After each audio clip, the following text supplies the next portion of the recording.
नमस्कार, मी अंकिता जाधव. जय महाराष्ट्रच्या आमच्या समृद्ध महाराष्ट्राच्या या भागात आपलं स्वागत.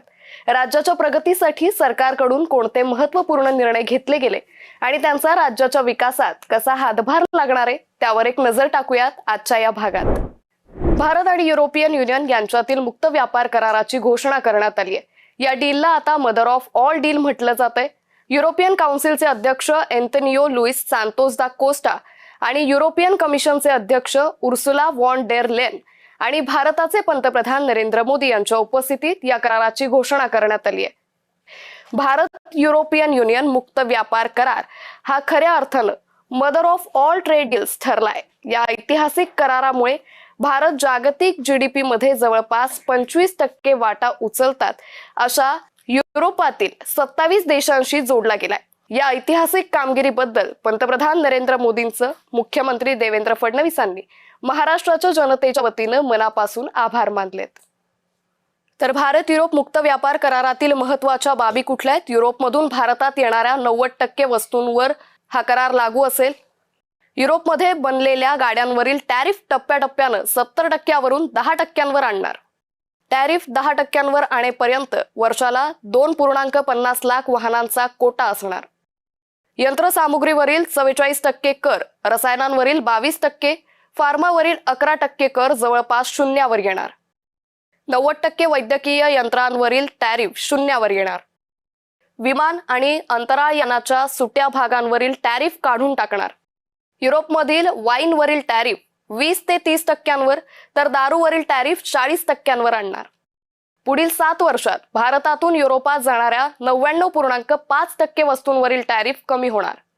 यामध्ये चामडं, कपडा, रसायनं, रबर, धातू आणि ज्वेलरीचा समावेश आहे. एक प्रकारे जगातली दुसरी आणि जगातली चौथी अशा 2 या अर्थव्यवस्था एकत्रित आल्यामुळे भारताचा तिसऱ्या अर्थव्यवस्थेकडे जाण्याचा मार्ग देखील मोकळा झालेला आहे. आजचा दिवस हा निश्चितपणे इतिहासात लिहिण्यासारखा दिवस आहे. मी पुन्हा एकदा प्रधानमंत्री मोदयांचं मनापासून अभिनंदन करतो, आभार मानतो. सन 1937 मध्ये निर्मित आणि सन 1944 मध्ये मुंबई बंदरातील मालवाहू जहाजाला लागलेली आग आटोक्यात आणण्यात मोलाची भूमिका बजावणाऱ्या ऐतिहासिक टर्न टेबल शिडी वाहनाचं मुंबई अग्निशमन दलाकडून पुनर्जतन करण्यात आलंय. पुनर्जतन केलेल्या या ऐतिहासिक वाहनाचं मुख्यमंत्री देवेंद्र फडणवीसांच्या हस्ते प्रजासत्ताक दिनी महानगरपालिका मुख्यालयात लोकार्पण करण्यात आलंय. ऐतिहासिक वारसा लाभलेले 1937 मधील टर्न टेबल शिडी अग्निशमन वाहन बृहन्मुंबई महानगरपालिकेच्या अग्निशमन दल सेवेत पुन्हा दाखल झाले. ही बाब मुंबईकरांसाठी गौरवास्पद असल्याचे उद्गार मुख्यमंत्री देवेंद्र फडणवीसांनी काढलेत. बृहन्मुंबई महानगरपालिका मुख्यालय इथे टर्न टेबल शिडी अग्निशमन वाहनाचं मुख्यमंत्री देवेंद्र फडणवीस यांच्या हस्ते अनावरण करण्यात आलंय.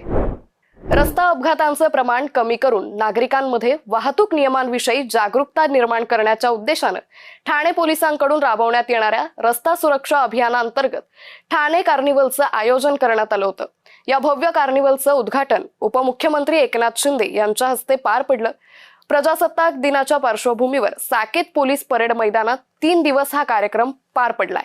या कार्यक्रमाच्या उद्घाटनानंतर उपमुख्यमंत्री एकनाथ शिंदेंनी ई बाईकची सवारीही केली. देशाच्या 77व्या प्रजासत्ताक दिनानिमित्त दिल्लीतील कर्तव्य पथावर पार पडलेल्या दिमाखदार सोहळ्यात महाराष्ट्राच्या सांस्कृतिक वैभवाचं सादरीकरण सर्वोत्कृष्ट ठरलंय. यंदाच्या संचलनामध्ये राज्याच्या चित्ररथांमध्ये महाराष्ट्राच्या चित्ररथानं प्रथम क्रमांक पटकावलाय. केंद्र सरकारकडून या निकालांची अधिकृत घोषणा करण्यात आली असून या गटात जम्मू काश्मीर आणि केरळ या राज्यांनी अनुक्रमे द्वितीय आणि तृतीय क्रमांक पटकावलाय. यंदा महाराष्ट्रानं गणेशोत्सव आत्मनिर्भरतेचं प्रतीक या संकल्पनेवर आधारित चित्ररथ सादर केला होता. या चित्ररथाच्या माध्यमातून महाराष्ट्राची समृद्ध लोकसंस्कृती, गणेशोत्सवाचा सामाजिक वारसा आणि त्यातून मिळणारा आर्थिक रोजगार आणि आत्मनिर्भरतेचा संदेश अत्यंत प्रभावीपणे मांडण्यात आला होता. चित्ररथावरील भव्य गणेश मूर्ती, पारंपरिक ढोल ताशा पथक आणि लेझिम खेळणाऱ्या कलाकारांच्या उत्साहानं कर्तव्यपथ दुमदुमून गेला होता. याच प्रभावी सादरीकरणामुळे परीक्षकांनी राज्य आणि केंद्रशासित प्रदेशांच्या गटातून महाराष्ट्राच्या चित्ररथाला सर्वोत्तम चित्ररथ म्हणून निवडलंय. प्रजासत्ताक दिनाच्या परेडनंतर राजधानी दिल्लीतील करियप्पा मैदानावर पार पडलेल्या एनसीसी रॅलीमध्ये महाराष्ट्राच्या कन्येनं आपल्या अद्वितीय कर्तृत्वाचा झेंडा फडकवलाय. महाराष्ट्र संचालनालयाची ज्युनियर अंडर ऑफिसर तनू भान हिनं आर्मी विंग मधून देशातील सर्वोत्कृष्ट कॅडेट हा सर्वोच्च बहुमान प्राप्त केलाय. पंतप्रधान नरेंद्र मोदींच्या हस्ते एका दिमाखदार सोहळ्यात तनू भान हिला सुवर्ण पदक आणि मानाची केन देऊन गौरवण्यात आले. यावेळी संरक्षण मंत्री राजनाथ सिंह आणि एनसीसीचे महासंचालक लेफ्टनंट जनरल वीरेंद्र वत्स यांची विशेष उपस्थिती होती. समृद्ध महाराष्ट्राच्या आजच्या या भागात एवढंच. पुन्हा भेटूयात नवीन घडामोडी आणि महत्त्वपूर्ण निर्णयांबाबतच्या नवनव्या बातम्यांसह पुढील आठवड्यातील समृद्ध महाराष्ट्राच्या भागात. तूर्त एवढंच. नमस्कार.